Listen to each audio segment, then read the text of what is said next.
कितना रुपया तू पावे ए सैया जी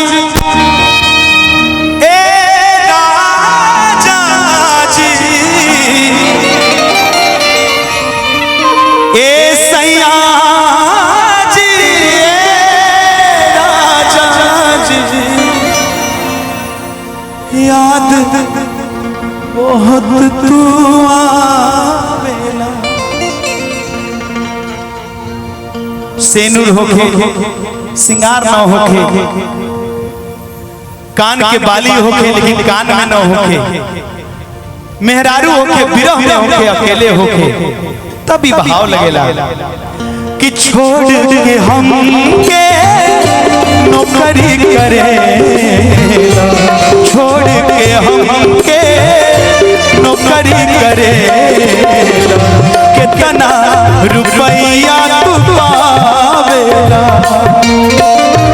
ए सैया जी ए राजा जी ए सैया जी ए राजा जी याद बहुत तू आवेला याद बहुत तू आवेला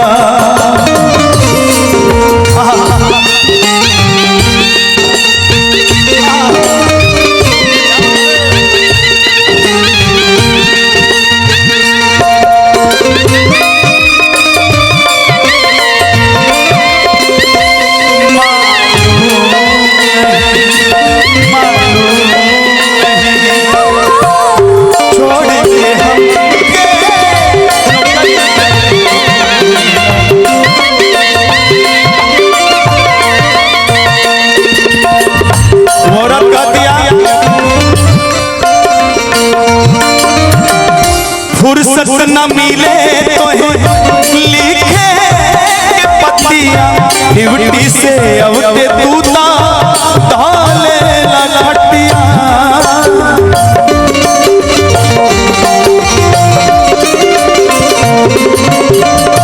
फुर्सत न मिले तो लिखे के पतिया ड्यूटी से अवते तूता ढाले लखटिया जैसे जंगल बिच कुहू के कोयलिया जैसे जंगल बिच कुहू के कोयलिया वैसे हमें कुहू का बेला ओ ए सैया जी ए राजा जी ए सैया जी ए राजा जी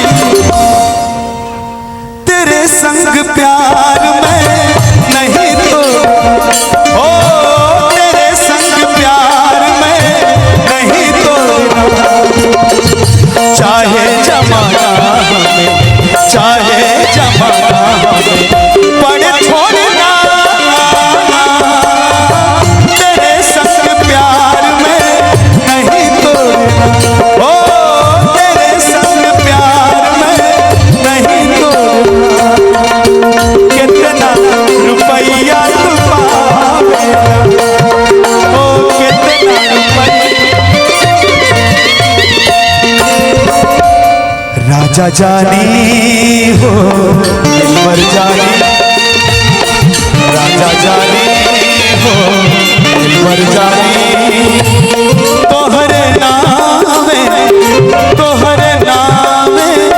हो तोहरे नामे कैली जवानी राजा जानी हो दिलबर जानी ए राजा जानी दिलबर जानी तोहरे नामे कैली जवानी राजा जानी हो दिलबर जानी राजा जानी हो दिलबर जानी कितना रुपया तू पावेला ओ कितना रुपया तू पावेला औरत कहती है कि कितना रुपया पाते हैं आप जो हमको छोड़ के परदेश में है, घर में बिरही बाने तोर कनिया, बाहर सैया तू था तारा चनिया।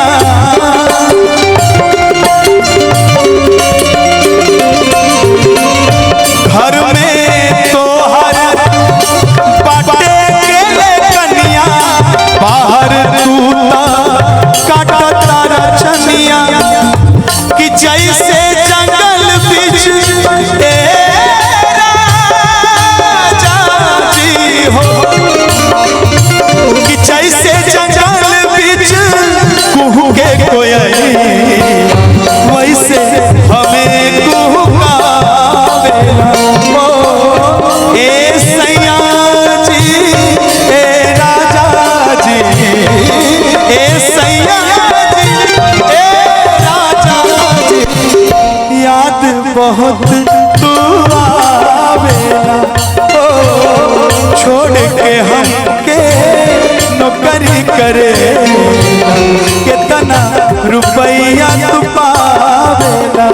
ओ ए सैया जी ए राजा जी, ए सैया जी ए राजा जी, याद बहुत तू आवेला। ओ याद बहुत तू आवेला। ओ याद बहुत तू आवेला। कि याद बहुत तू आवेला। बहुत बहुत धन्यवाद, थैंक यू सो मच, बहुत बहुत शुक्रिया। बहुत बहुत धन्यवाद मनोहर भैया और अलका।